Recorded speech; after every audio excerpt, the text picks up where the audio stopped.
Well, a family tonight is suing an Amityville funeral home for $88 million. They say it buried a body that was not their mother's, and they knew it. News 12's Salimah Lee has this disturbing story.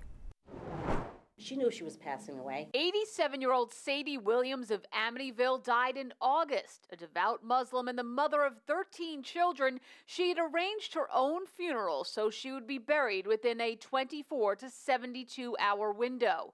But her daughter Salimah Lee says when she went to view the body before the funeral, I looked over and I said, "That's not my mother."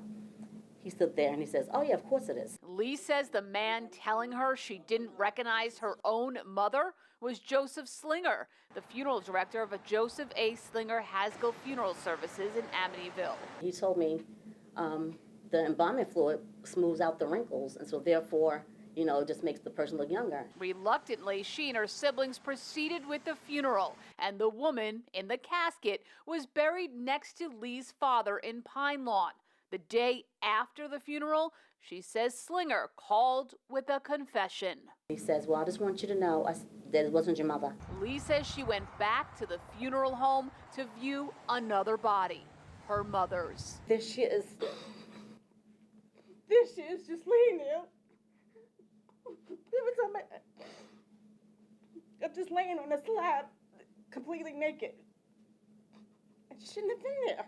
She just shouldn't have been there. She should have been in the ground with my father.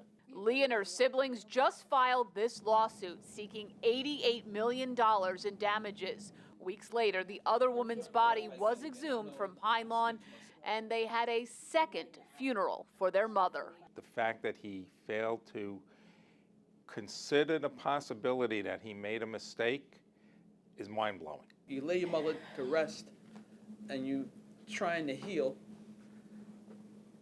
Then you find out a day later, you gotta do it all over again. And there's no healing. It's like hurt after hurt.